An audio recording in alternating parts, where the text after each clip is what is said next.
Around Leeds, there are rumours of a list that exists deep in one of Victor Orta's many notebooks. On that list, there are a large number of players broken down per position on the football pitch, all of whom are potential replacements who can be brought in at Leeds United should the need arise. Hello and welcome to Orta's List, a new series on All Stats, aren't we, which is dedicated to scouting footballers around the world in a bid to create our own version of Victor Orta's list. I'm John McKenzie, and I'll be joined throughout this series by All Stats, aren't we's very own Josh Hobbs. And as always, Scouted Football and Leeds Live's own, but also a little bit our very own too, Joe Donoghue. Joe, how are you doing? I'm very good, John. Thank you very much. It's good to be back on number 3. They say third time lucky, so maybe we'll actually sign this player this time. But yeah, hopefully another good episode. I'm looking forward to. Yeah, and you're really putting us to shame with your Brazil shirt there. We look pretty staid in comparison. Original though. I just thought I'd put on a bit of colour tonight. So yeah, thought I'd impress, and I have after a minute. So fair play.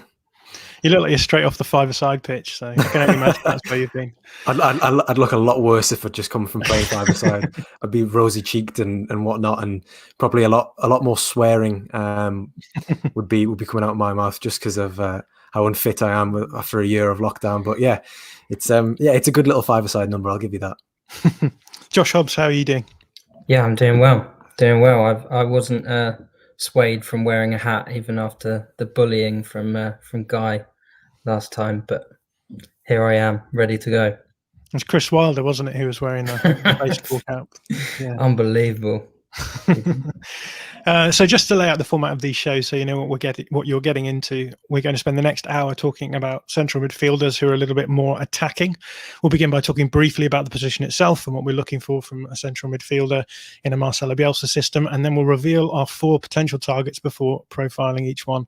We'll end the show by talking valuation and close by picking our best option in the position. For those wondering, we're going to use 5 Yards as our platform to scout and buy players. 5 Yards is an online transfer market for fans where you can prove you can spot talent.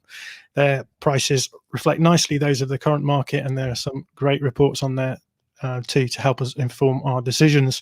So last time we bought Boubakary Soumaré for 26 million to go with the 18 we spent on Romain Perrault, and that leaves us with 56.1 million to spend. So I'll just throw up our squad here. So this is a squad as we've got it so far, and this is the money that we've got left. But I think, what we'll do first is we'll do the big reveal. The big reveal. It's exciting. So these are the 4 players that we have chosen, and there will be gasps in the audience, I think, when we pull this one up. So do prepare yourself. But here's the 4 players that we've selected to go through this this week. No surprises here in that Emiliano Buendia is the first one there, a player that I think all 3 of us have probably talked about a lot in recent months. Michael Elise of Reading. Those of you who know Josh and follow him on Twitter will have seen, no doubt, the propaganda he puts out there.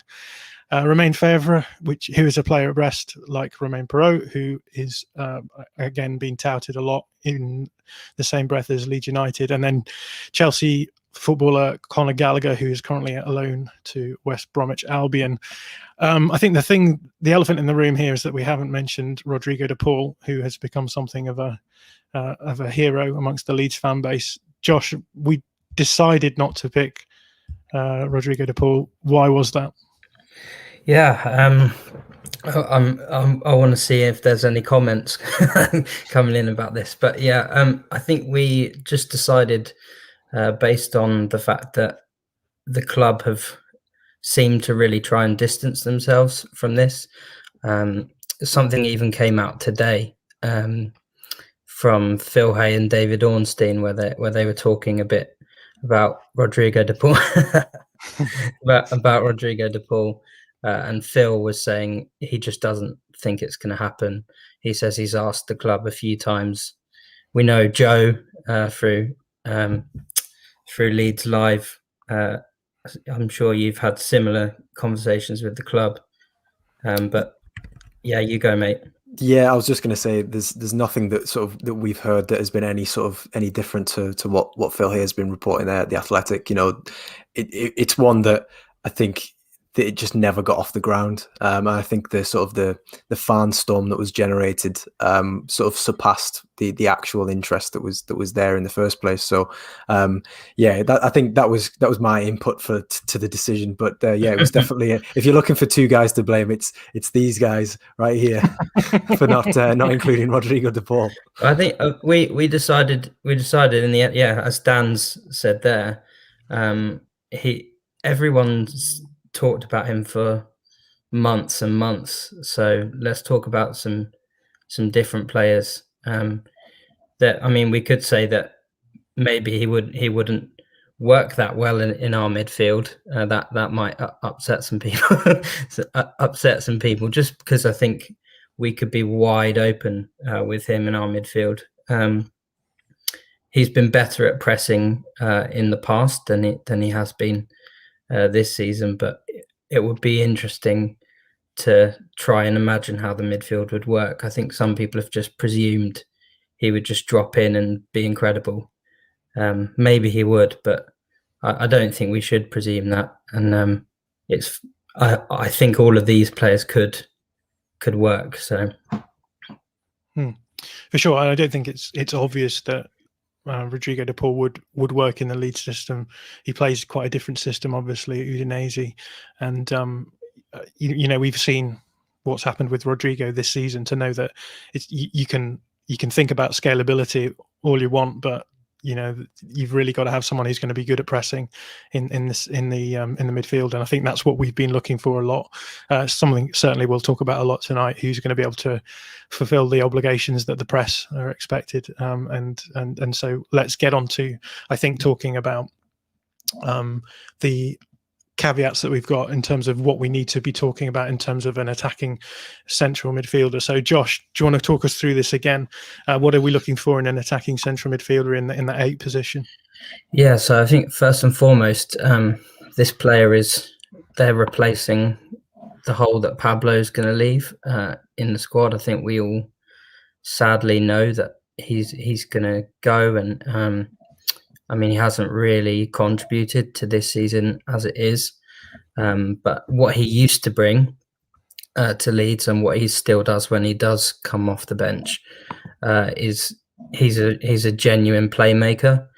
So he gets lots of touches on the ball, plays a lot of through balls, high output for expected assists. He's not so much as he used to, but bit of ball carrying. So from these guys, all of these guys can carry the ball really well, which I think is important to have that through the middle of the pitch. This player needs to be able to dovetail well with Rafinha, who's obviously carrying a lot of our creative burden at the moment. And this means sort of positionally how they're going to work with him, because he operates in quite a lot of the spaces that a 10 might also want to operate in, and at the very least they need to have scalable output when it comes to pressing. Some of these are better than others, but we think they can all do that job. Joe, I'll just quickly come to you on this one, because I think one of the interesting things about this position is that when we talk about replacing Pablo, we're talking about replacing a player who was the creative outlet for us for a long time, and now we've got Rafinha on the same side that we play the more attacking number 8. So I guess I'm kind of interested in just the whole idea of creativity when it comes to this player. Like what kind? Someone like Mateusz Klich is someone who people don't really think of as being that creative, but for me, he's a sort of volume creative play. He's just always constantly in dangerous positions. He picks the ball up and moves it on, progresses it. I think with someone like Pablo, he's a bit more of a quality rather than a quantity creator. He's going to create those really, really good chances that can result in goals. So I'm interested to sort of get your take on this. Like, how important is the creative aspect for this position, given that, as we've said, Rafinha is doing a lot of creative work for us, and what sort of creativity are you wanting to look for in a player in this 8 position? If, as we're talking about, the pressing aspect is pretty important as well.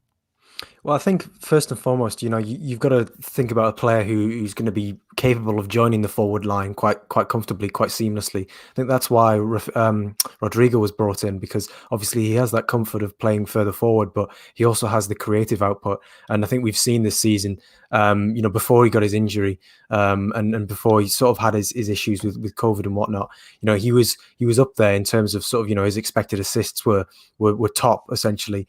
And Matthias Klick is never far behind. I think Rafinha has surpassed them both now, but that's purely on a minutes basis. He's just played more than them both. More than Rodrigo, but has played in a more advanced position than Klick. But I think what you were saying with Klick is that, yeah, I agree. He is a creative player. I think the shortcomings that we've seen from him this season are that he's coming up against world-class players, and it's becoming evident that he's not himself world-class, which is not a slant to him whatsoever. It's rather just a reflection of the quality of a player who, up until he was 28, 29, simply wasn't playing top-level football. I think with the players that we've selected here, there are a few who are, I mean, pretty much all of them don't have that experience of elite level football, or at the very least have a very small amount of it. So I wouldn't see them being a complete replacement and Klick sort of his role being usurped over the next 6 to 12 months, but it will be a gradual process, and it's just about adding options, a first team option essentially. But the pressing element is very important of it. I think, we do think of these two central midfielders as number 10s sometimes, as well as number 8s, but I think the defensive qualities of a number 8 are often underrated. I think you're going to need to cover the 11, 12 kilometers per game in this system if you're playing in that role, and you're going to be expected to pitch in with the defending, the passing over of the free man and whatnot, when teams break. So there's going to need to be some real defensive nous in this player that comes in the centre of midfield, in the 8/10 essentially. Well, Josh, let's go to you first, because you're going to kick off with your player, who is first player, which is Emi Buendia, who, as anyone who follows our channel will know, we often rave about. I think that comes down to the fact that with Buendia, you've got just elite both sides of that coin that we've talked about there, the output and the defensive work as well. So why don't you kick us off and talk to us a little bit about Buendia and what he offers?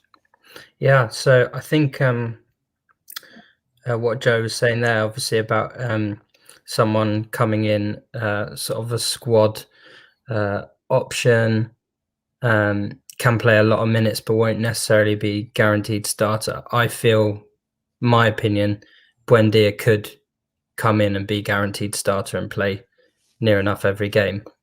I think out of all of these, he's the one that slots in sort of perfectly. He's 24, which I think I almost find that surprising, because it feels like he's been around performing at a high level for a decent amount of time already. Obviously, Leeds fans will be aware of him because we missed out on signing him initially when he went to Norwich, when we maybe could have picked him up from Cultural Leonesa. He then did really well in the Premier League last year after Norwich were promoted. However, he got loads of assists and was one of the top creators in the league, but he didn't really get much goal output. I think he scored 1 goal in the Premier League, and I think that's why that coupled with a high price tag is why nobody sort of took a punt on him. But this season in the Championship, he's played 2,829 minutes, scored 12 goals, and made 14 assists. I feel he's basically Pablo with a lot of pressing. And I want to illustrate that a little bit with some heat maps if I can. So, John, if you can put up, can you put up Rafinha's heat map first? Because he plays on the right for Leeds, a little bit of him on the left there as well. But Buendia plays on the right for Norwich, and he doesn't play anywhere like where Rafinha plays. So if you, John, can you put Buendia? So he's taken up way more central positions. Those of you listening to this but can't see it, has a high amount of activity just outside the edge of the penalty area, in the centre, also all the way out over to the left. And then if I can see Hernandez from last season, really similar spaces, a little bit more deeper areas as well with Hernandez, but it basically looks very close to being the same. So even though Buendia is playing on the right for Norwich, I feel he would play fine in the central area for us, similarly to Hernandez. So his favourite move is basically coming from the right into a half space or that central area where he can look to play through balls in between fullback and centre back, and Pukki basically feeds off those. I feel that Bamford would thrive on those. I think he's done well with those this season, and we haven't had that same player. Yeah, so John's just put up a viz from an Analytics FC piece this week, and there's a that area in the middle. You guys can't see this if you're listening on the podcast, but there's an area in the middle with light blue arrows, and that shows all the passes that he makes from central areas. Yeah, I think that's something that we're missing at the moment. Rafinha does that a bit, but not to the same volume that Buendia does. So he's also a really nice dribbler. He's not dribbling as much in the Championship as he was. So last season in the Premier League, he was one of the top players for dribblers, averaging 3.6 dribbles per 90, with 74% success rate. This season he's down at 1.7, which is about average for his position. But Norwich is so much more ball dominant now, so he's not having to sort of carry the ball lots in transition. But that would be a weapon for us, because obviously we transition quite a lot. And I would say we've only really got Rafinha, who's a good dribbler. I think Harrison tends to dribble in higher positions. And he's added goals this season.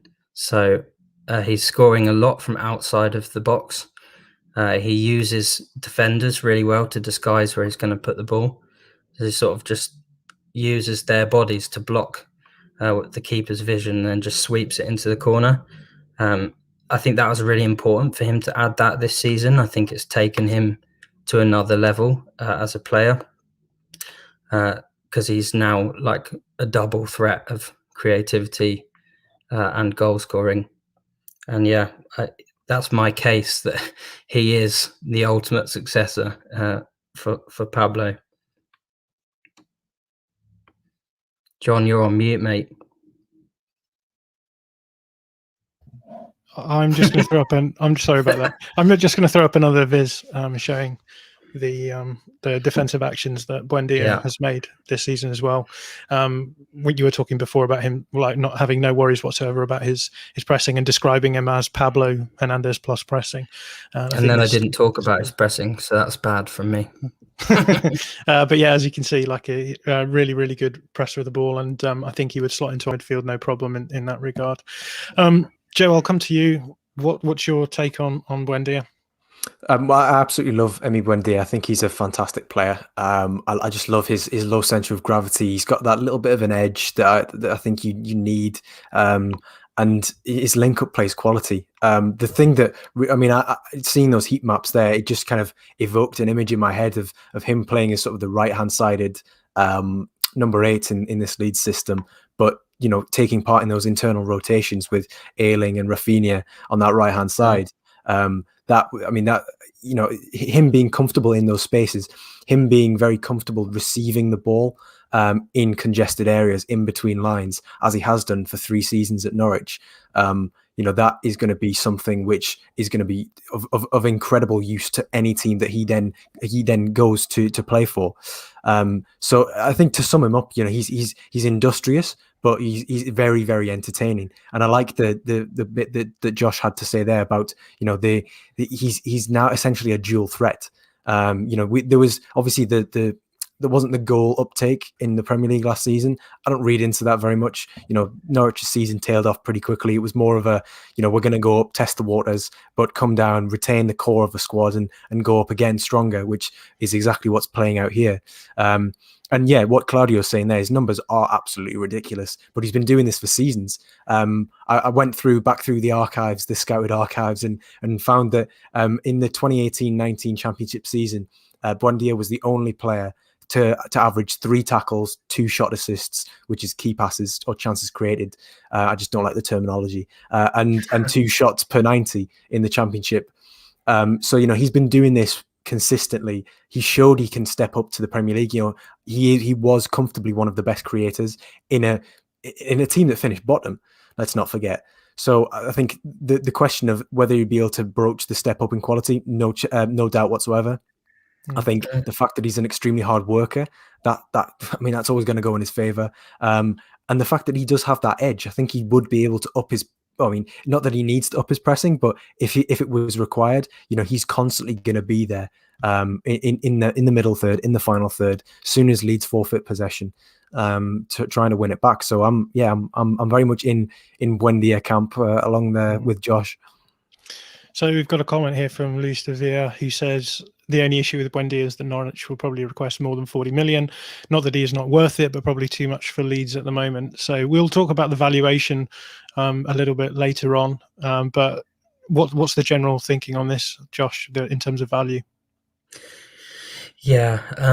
What have we got him coming out on? I've got him at 28 million. Yeah, so 5 years. That's what. Yeah, I guess that's maybe what a market value is, perhaps of an estimation of his worth. But I think it's correct that Norwich would probably slap a higher price tag because of what he's worth to them. And he is their star. I think he is. I'll lay my cards out on the table really early on that he's my favourite. However, he may be the least attainable because Norwich have every right to price us out of it. Really, I mean, even bigger teams than us might be priced out of signing Buendia. Yeah, I guess the big question when it comes to Norwich is like, how much are they willing to take for him? Because obviously their whole model is based around this idea of buying low and selling high. So I guess it's for them, the question is how they balance off his value with the value that they think they'll give him that he will give them in the Premier League next season. And I think they would be willing to sell, but like you say, it'd be the question of how much that value was offered.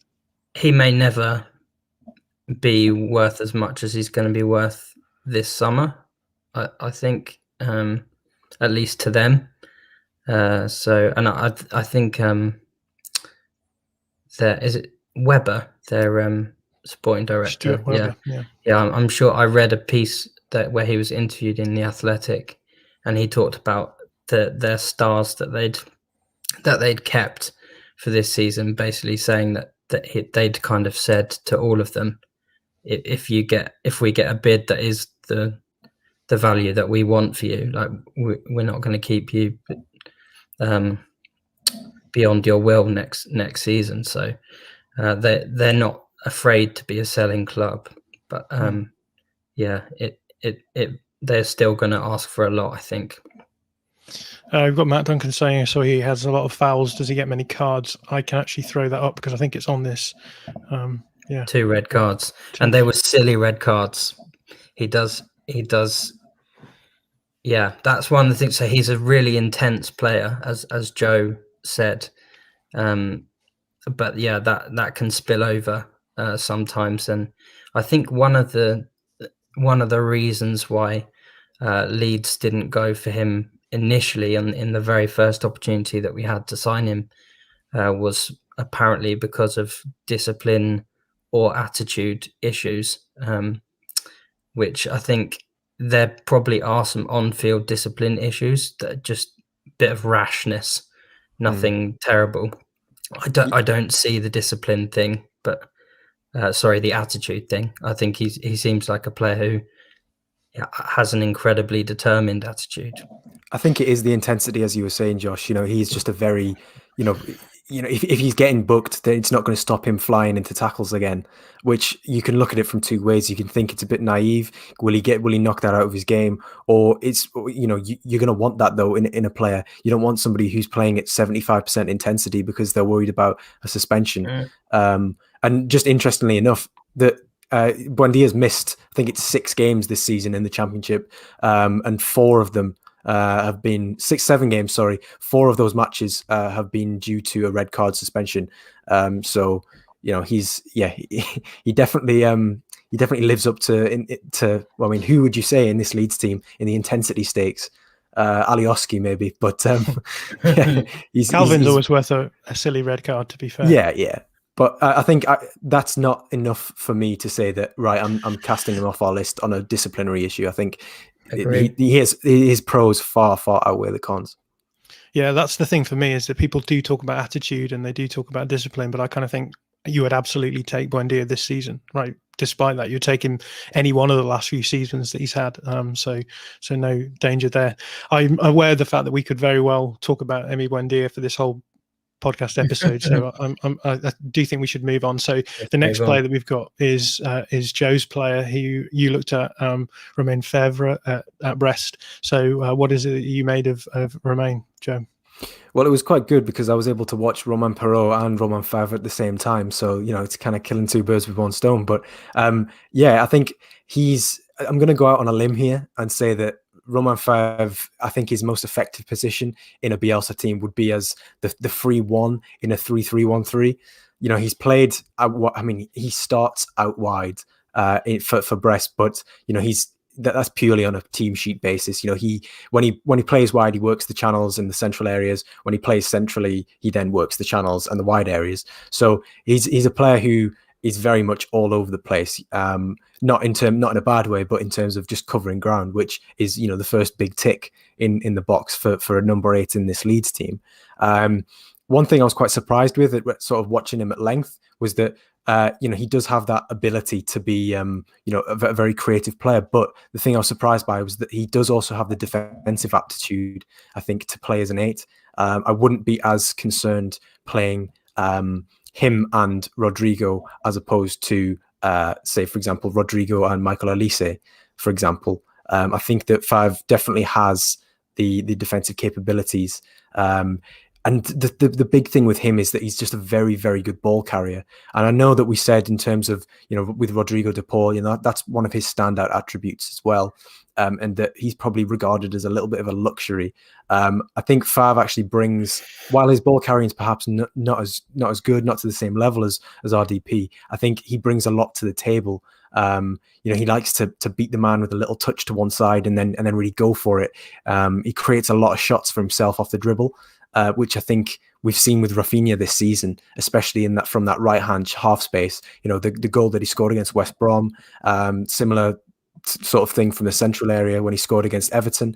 There's a very good player here. The only thing I'd say is that he's not got a great deal of experience. He signed for Brest for around 400,000 euros in last summer from Monaco because he hadn't really had too much top flight experience. He's taken to that like a duck to water essentially.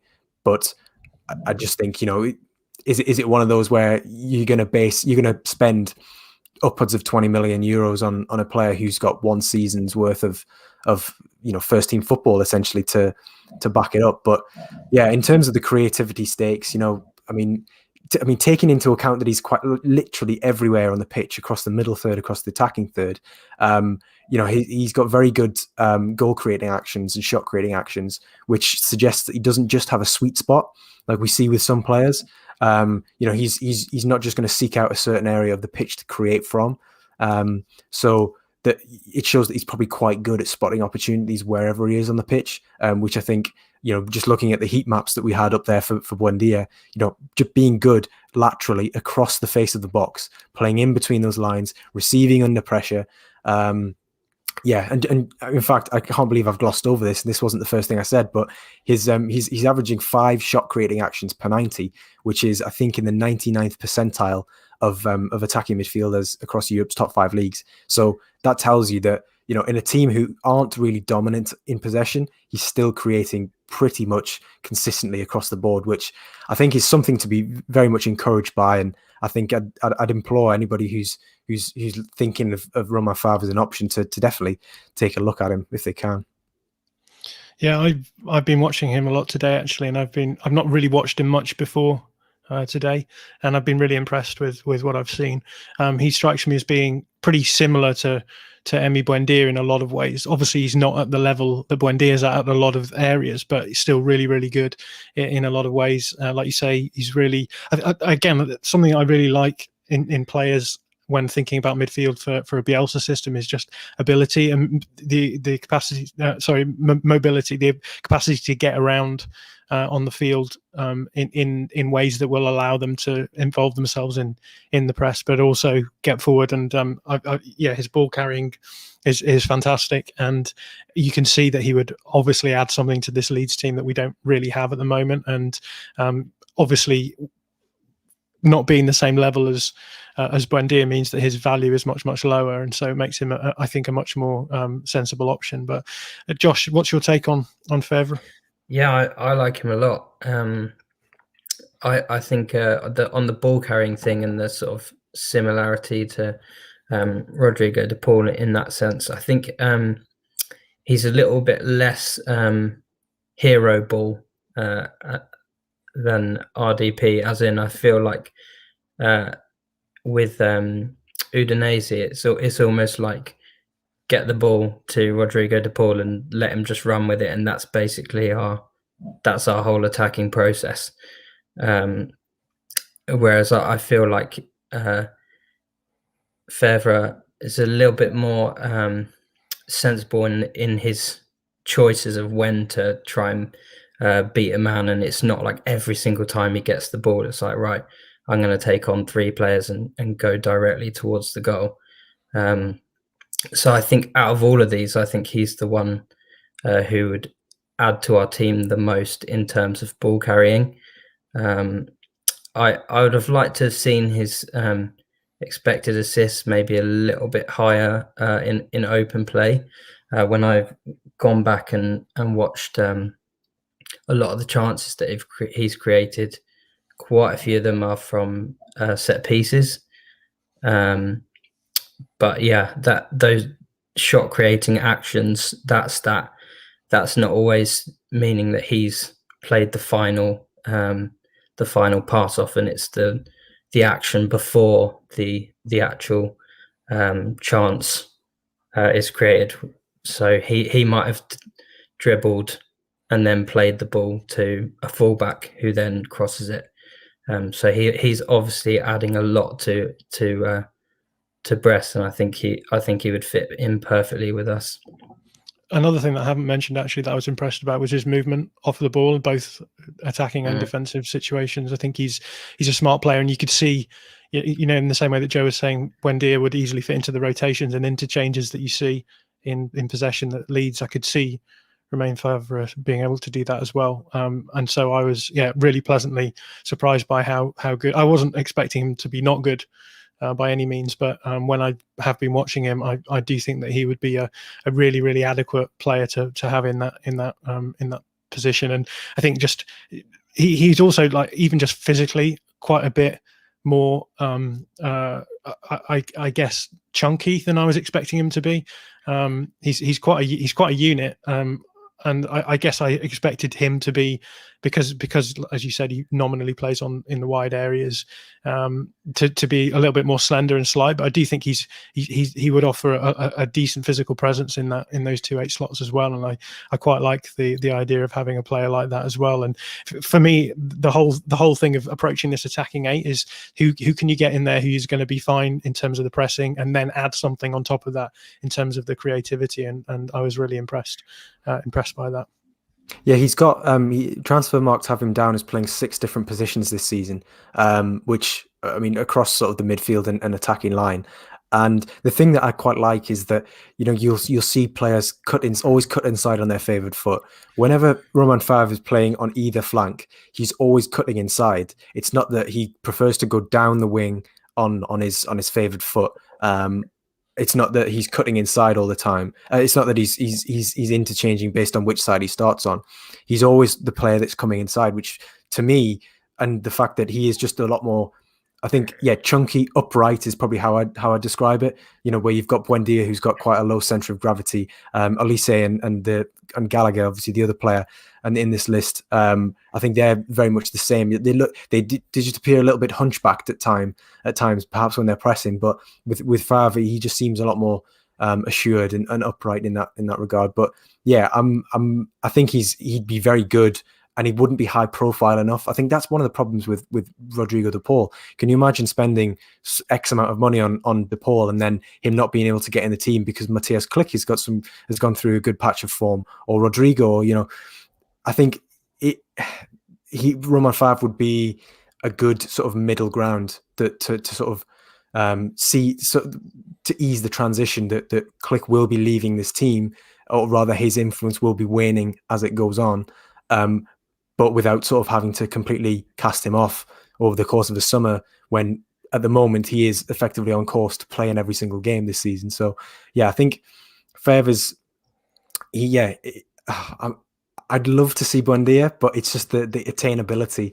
I think Favre you could probably get for 10, 15 million less, and you wouldn't be losing 10, 15 million in value, I think.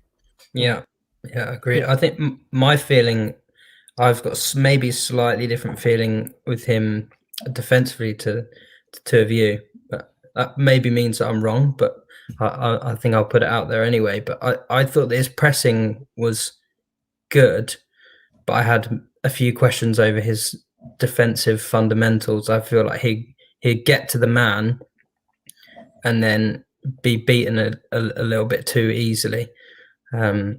I think I'd hope that could be improved, but that's something that I wanted to say. That's my one little question mark about him. I think with agree. Sorry, Josh. I think with any player that you're bringing into this Bielsa system, you want to bring somebody in who is going to require the least amount of coaching in that preseason. You know, you want to bring somebody in who's got those as many fundamentals as possible. So if he's got the mobility as John mentioned, if he's got the creative nous that we know that is needed in that position. If he's got the aptitude for the pressing, I think that's good, because then the application can be improved, can be worked on. I think you've got an issue when the aptitude for the pressing isn't there, which I don't think there's an issue for. But I didn't look too intently at, because I was sort of taken aback by just how much defensive work he was getting through. So I wasn't perhaps looking as intently as Josh did there. But I think system by system, things will change, things will differ. But I think it's a concern that I think you're absolutely right to have. I think you'd be validated with that. Yeah, again, I was talking mainly about his defensive work, and I guess then the question is, as you said at the beginning, scalability. Can you get him to a position where he is doing the pressing in the way that Marcelo Bielsa wants? And it kind of comes down to me a little bit in the same way that I come down on it with Rodrigo Moreno, which is, I think that Rodrigo Moreno actually looks like he presses quite well, but I don't think he's a good presser. And I think that's kind of the issue with some of these players that we're looking at. They don't press that much because they're not required to. And then I guess the question that we're asking is, if we were to up their pressing, would they look the way that Rodrigo Moreno does, or would they look like a better presser of the ball? So someone like Matthias Klick. And I would bow to your knowledge of Favre, because I've not watched him as much as you have, but I wasn't particularly worried about that question of scalability. But I think, again, I'm conscious of time, so let's move on to my player. So my player is Conor Gallagher, who is a player I've admired from I'd say afar, but I don't think that's necessarily the correct metaphor. But I first came across Conor Gallagher when he was on loan at Charlton Athletic, when I was doing a bit of press work there. So I watched him a few times in person, which I think is an important thing to do with someone like Conor Gallagher, because of so much of what he does is off the ball in out of possession phases. Conor Gallagher, I think, is probably the best presser out of all of these players that we're looking at. I'll just run through his career to date. So he's a Chelsea player. He's one of the Cobham Academy graduates, although technically he's still there. But he's had loan spells, and I guess last season he was at Charlton Athletic for half a season, and then went to Swansea City for half a season. And this season he's been at West Brom, and so it's quite tricky I found it quite tricky anyway, trying to guesstimate what he would look like in this Leeds side, because all of those teams are different, and a couple of them are quite defensive teams. So Charlton, he was playing quite deep. He was almost playing as a defensive player in their system. He then went to Swansea City, where he became a sort of an attacking player, and he only had half a season at both of those sides to really adjust. So the very fact that he sort of stood out to me in both those spells, I think, is indicative of something. And then, this season he's played at West Bromwich Albion, who've sort of tended to play a 4-1-4-1, and he's played one of those 8s in that system. So it's a fairly similar system to the one that we've seen. He's had 23 Premier League appearances, which I think is pretty impressive for a 21-year-old. A couple of goals, couple of assists. I'm not going to get too much into West Brom, because you've probably spent most of your season trying not to watch West Brom, but most people will have a good idea of what to expect from West Brom. In terms of the data, looking at his numbers, obviously it's the pressing that stands out. Last season he was doing 7 high pressing actions per 90, which is well above the average. This season he's doing 22.6 pressures per 90, which is Leeds United levels of pressing, and you only have to watch him to see just how good he is at pressing. Other than that, the things that stand out for me are, I think this season he's been pretty good on the ball. He's doing 1.3 dribbles per 90 and at a success rate of just under average, about 62%. But I think he's a player who's good on the ball. He does hold the ball up quite well and can move the ball down the field. But I guess the other thing, that when you look at his data, he just doesn't have much creative output at all across both of these seasons, really. And a lot of that I would put down to I suppose the fact that he's playing in teams who aren't necessarily the most creative teams. I should say that last season he did get 0.17 expected assists per 90, which is pretty decent outlay for a player who played at Swansea City for the majority of the time. But the big question for me with Gallagher is, he does everything that you would want him to do in the defensive side of things. The question is, what's he going to be doing in terms of the creative output? Does he have enough to really add to the stuff that he does off the ball? And I suppose my question to you guys at the end of this will be, would you see Conor Gallagher as someone who actually might be better in the other 8 position, maybe the slightly more holding position rather than the creative position? But we'll get to that. Just a few things, just a few scouting comments that I made as I was watching.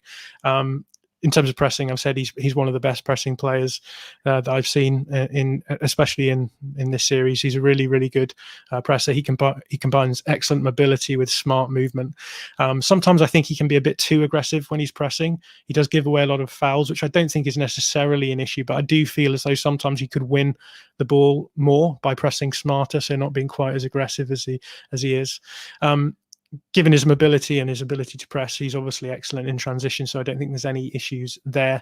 In terms of his positioning, I thought, because he is so able to move on the field, he's maybe not the most positionally aware player, but it's hard to tell for me whether or not that's because he isn't smart positioned, or if it's just because he doesn't really need to. He can make up for it in his athleticism. And so, I guess the long and short of it for me is whether or not, I think he obviously fits Leeds defensively.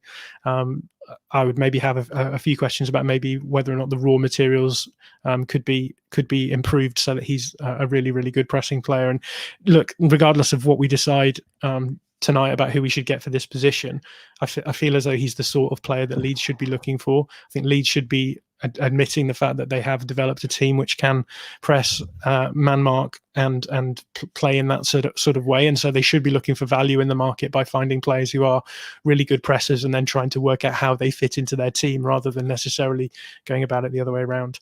On the offensive side, progressive passing, I think, is potentially a weakness for Gallagher. I think he's an okay passer of the ball, but he does tend to be quite conservative in his passing. He takes a lot of passes out wide, and he also, when it comes to passing into the box, he's much more likely to cross it into the box than to try and find a through ball. Obviously, that comes with a caveat of that he's played at teams where I would maybe suspect that you wouldn't necessarily expect a team like West Brom to be the most exciting progressive team in terms of creativity. So that is there as a caveat. But I didn't see as much progressing as I would probably want. In terms of the carrying, I think he's a good ball carrier. I think he's pretty press resistant. He wins fouls really well, actually, as a side note. But sometimes I feel as though he's a player who doesn't move the ball through pressure so much as alleviate the pressure by winning fouls, which I think, again, it's fine if you want to do that. But I would like to see someone who can carry the ball through pressure as well, and you can get into the next phase of play with the opponent on the back foot rather than being able to ready themselves for a set piece. I've added wide play because I think the 8s do need to be able to play well in wide areas. I think he's fine in wide areas. As I've said, he does like to cross the ball, so I think he would be fine getting him to those triangles that Leeds like to get into, where the fullback and the winger interchange with the ball near centre midfielder. So I don't think there would be any issues there. It just comes down to, as I've said, creativity. Is Conor Gallagher creative enough for Leeds? And I guess, as I've said, this only really matters so much if you want him to be a creative outlet. I think for me, Leeds probably need to have a good presser or the ability to play a good presser in that sort of position ahead of someone who's really creative, given that they have Rafinha. But then I suppose if you are going to have a player like him that's going to play mainly for his pressing ability, then shouldn't we just play him alongside a more creative attacker, would be my position. So that's the long and short of my take on Conor Gallagher. I wondered what you two made of that. Hobbsy, we'll start with you. Yeah, I think it's fair to say the other 3 players are maybe a bit more Pablo-like, and Gallagher's a bit more Click like. So I could actually see a midfield with him and Rodrigo together, and I'd feel a lot more comfortable about Rodrigo in midfield, because I would know that Gallagher's going to put in all that work pressing wise, whereas I think Click just seemed to, I don't know what happened there, but it felt like that partnership didn't work at all, really. But I feel like it could with Gallagher, perhaps because he's a bit more fresh than Click is now. And I also don't think that he's a type of player who wants to be ahead of the ball all the time. Whereas I think after Click played in the more attacking role earlier in the season, it's like him and Rodrigo were both ahead of the ball all the time. So when we were turning it over, we were in trouble. Yeah, I mean, I'm seeing a few things coming up on the screen of people saying he's more box to box and not so progressive, which obviously you mentioned in your overview, and that is definitely true. But yeah, perhaps it frees us up with Rodrigo and with Rafinha, and potentially, I mean, in our next episode, we're going to talk about someone to create more attack, more from the left, in a different way to Harrison. So if you have all of those options, then you're happy to have Gallagher in the middle and perhaps a solid middle. Those are my thoughts. Yeah. What about you, Joe? What's your general take? Yeah, I mean, I think he's a tailor-made Leeds player for some role in this Leeds team, but I don't think it's this role. I think he is. I mean, essentially, what the comments have been saying. The guys in the comments have got it spot on. He is perhaps less attacking inclined than the other players that we've listed. I think as well in terms of ball progression, that was my one big concern was, are you going to you're not. I mean, I asked the rhetorical question, but I'm just going to answer it because you're not going to get that with him. I mean, I know there's the caveat that he's essentially this season just been a disruptive body. He's just been a player in a system, just there to grind out results as much as possible. There's not been any real opportunity for ingenuity apart from the likes of Matias Pereira.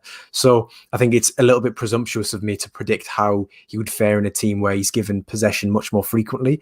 But I mean, there is some scalability. I think, you know, you took him from that Charlton team where he was playing sort of on the left of a 4-3-1-2 in the three in midfield, and then put him into Swansea's team as a more of an 8/10, and his creative numbers went up massively, and that's because, you know, he was playing in a better team, he was playing a lot closer to goal, something that he showed he was able to do while with Charlton. But I think, in terms of for one of these eights, I don't think he's tailor-made for that role specifically. I think if there was, I mean, I said it about Romain Favre that I think his perfect position in this Leeds team would be in the 3-3-1-3.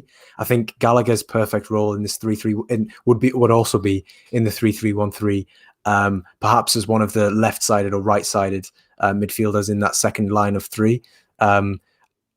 It's interesting you mentioned the wide areas, John, because I think at Charlton, I thought he was okay.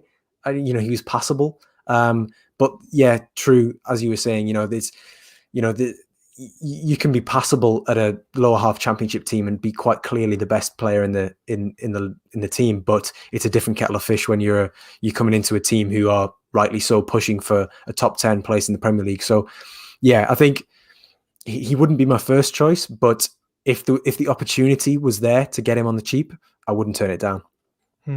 My hot take is that if Conor Gallagher was a Leeds player and Bielsa turned up, and Calvin Phillips wasn't there, then we might even have seen Gallagher being played as in that Calvin Phillips role, just because I see him as being such a good sort of mobile defensive player that I think he would probably fit in that system. So I guess for me, having watched a lot of Gallagher this week, I would maybe have put him in the last week's episode as an 8 who can maybe cover for Calvin if he's needed to be.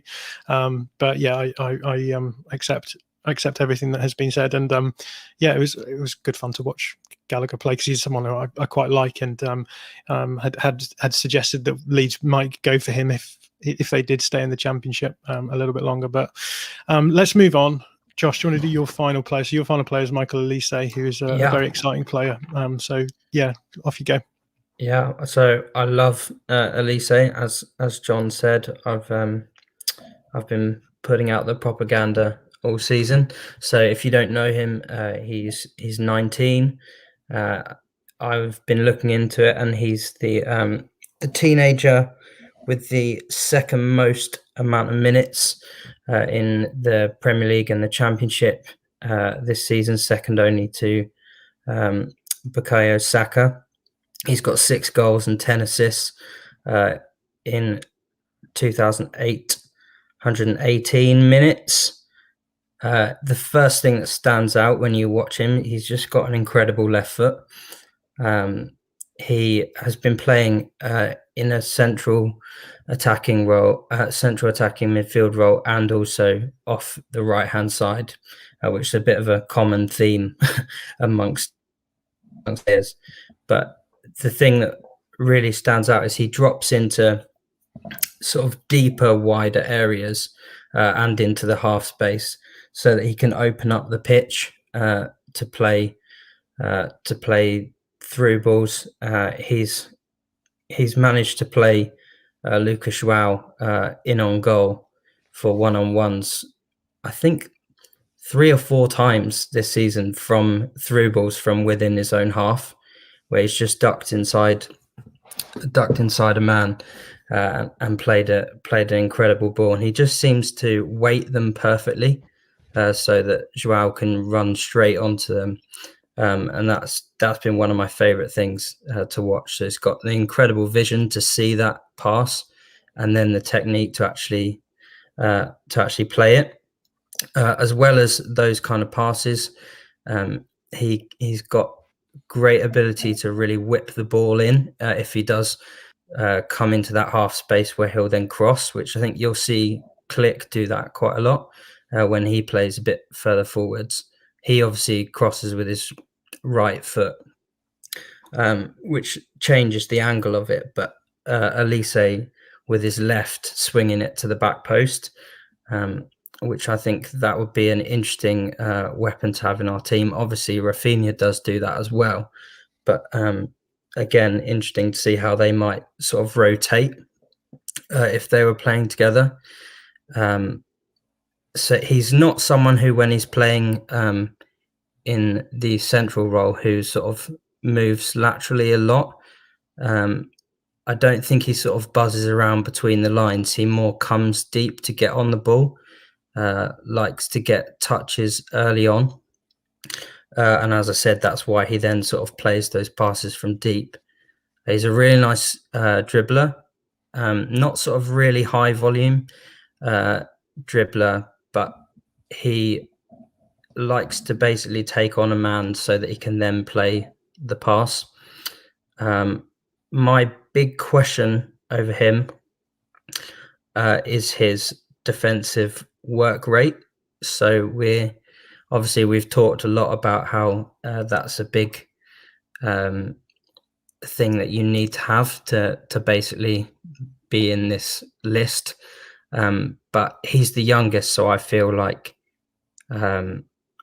he could grow in that perhaps more than some of the others, but they don't need to as much. But my feeling is that he does press the ball, but then he doesn't. I don't think that he works relentlessly to actually win it. So if a player is going to beat him, I think he kind of gives it up a little bit too easily. That was my main feeling there. I feel he can do quite a lot of the stuff that Buendia can on the ball, but he's not as two-footed as Buendia. I'd say, in fact, he's quite one-footed.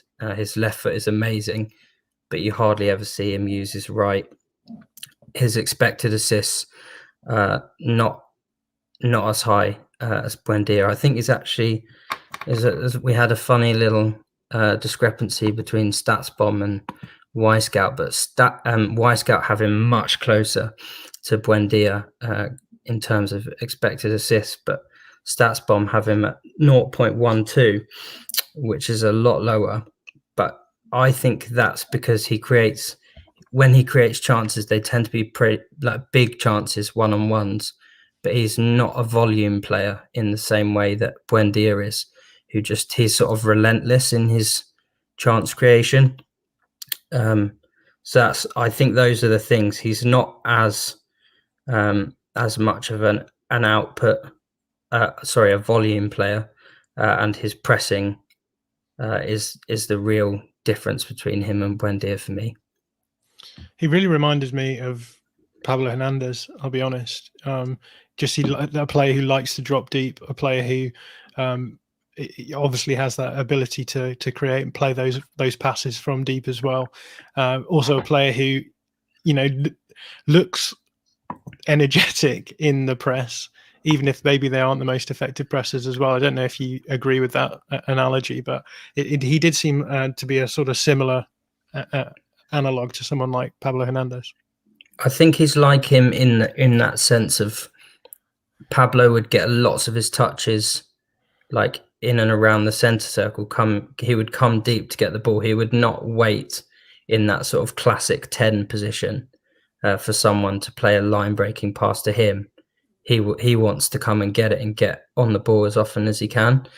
And yeah, I think he's got that sort of. He's graceful in the way that he moves, which I think is like Pablo. But yeah, as I said, I've just got that little niggling question around the pressing. I don't know what you think, Joe. Yeah, I'd probably agree with you there. I think if I was going to I mean, I'm probably going to give the game away here, but if I was going to put one of these players fourth in my list, I'd probably put Elise fourth, because I think first and foremost, he's much more of a 10 than an 8, which means that you probably aren't going to be able to play Rodrigo alongside him. If you gave me the option of playing Elise or Rodrigo in the Premier League, I'm going to go with Rodrigo. because the step up from the Championship is massive.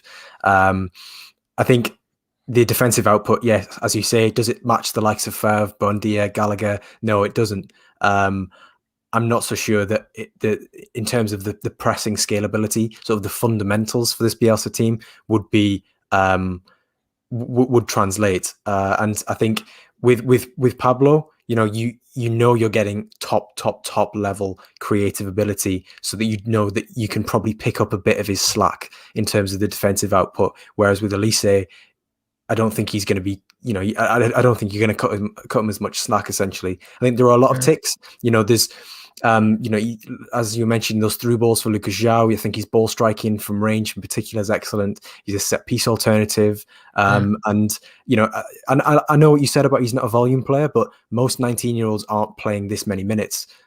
So I think any volume, any output at this point is pretty encouraging.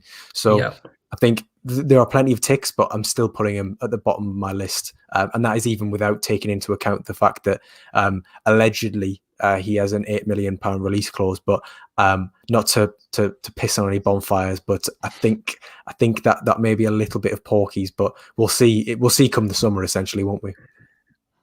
Yeah, I think everything you say there is true. I think he is playing as a 10, because Reading have got Rinomhota and Josh Laurent behind him, basically, picking up the slack. And I think if he was playing for Leeds, maybe he wouldn't have that slack, unless perhaps Dallas is still in there, and he's sort of covering a little bit of that defensive work zonally. I would say he's probably the biggest project player out of any of these. He's obviously the youngest, so it's one where you're thinking we're buying him more for the future, but we think he can make a contribution this season, more so than he's going to come and play the majority of the minutes. Because as you say, Rodrigo's more already there, whereas Elise's got still a long way to go. It does feel to me as though Elise could be a younger Rodrigo in that sense, and we've already got a Rodrigo, and we're struggling enough as it is with that. So I suppose you don't want to run the risk of ending up with the same sort of situation. But again, I'm conscious of the time, so let's talk quickly about honourable mentions. Josh, you had a couple of players I think that you wanted to give honourable mentions to. Yeah, so a couple that looked at that we didn't end up picking. So I can never say his first name right, but I heard in commentary someone call him Nathan Nandes, but I'm pretty sure it's not Nathan. Nahitan? Don't think that's how you say it either. But Nandes of Cagliari, ex of Boca Juniors. He's someone that had been linked with us a bit last summer. I don't know how reliable those links were, or whether it was just one of those. He's previously played in Argentina, so therefore Bielsa must want him. But he's a really nice player style-wise for this. He looks like Pablo in terms of build. I think he moves like him, but he's basically being played as a wing back for Cagliari now. So I just thought, I think this isn't quite going to be the right fit. So I ignored him. And the other one that I've got here is Orkan Kokcu of Feyenoord. Again, he's been linked. Again, perhaps some fairly unreliable sources. I've watched him a bit in the Eredivisie, and I do like him, but I don't think he's anywhere near ready at this point. And the some of the prices that I saw quoted for him were way beyond what I would want to spend on him. Yeah, so this brings us to the moment of truth, the decision. I'll pull up the players and the values. So we've got this is the values on 5 yards. We've got Buendia at 28 million, Elise at 31 million, which I can see Joe sweating slightly there. Roman Fevre at 20 million, and then Conor Gallagher at 26. Obviously, those two youngsters, I think their value is slightly inflated because obviously 5 yards looks at a player's career output, and so given they're right at the beginning of their career, their values will be a little bit higher, maybe. But let's start with you, Joe. What's your ordering? We know that you've got Michael Elise last because you've told us many times. What's your ordering ahead of that? I'd just like to stress that I have nothing against Michael Elise. I just think that there are better options, more rounded options. It's nothing personal. Okay, so you've got the player you hate at the bottom, Michael Elise. Yeah, honestly, I just if we never saw him again, that would do me right. But I think Elise fourth, and now that I've seen the price, can I put him fifth? Can we put Victor Orta himself fourth? But I'd put Rodrigo de Paul fourth if you want. No. I think we'll be keeping Michael Elise fourth in that case. But third, I'm going to go with Conor Gallagher. I think the attacking output, I've got too many reservations on in that regard. And the top two by a country mile are definitely Buendia and Roman Fevre. I think Buendia would be my favourite because he's done it. He's done it for longer, essentially. And you can't argue with his numbers across the board this season, last season, the season before.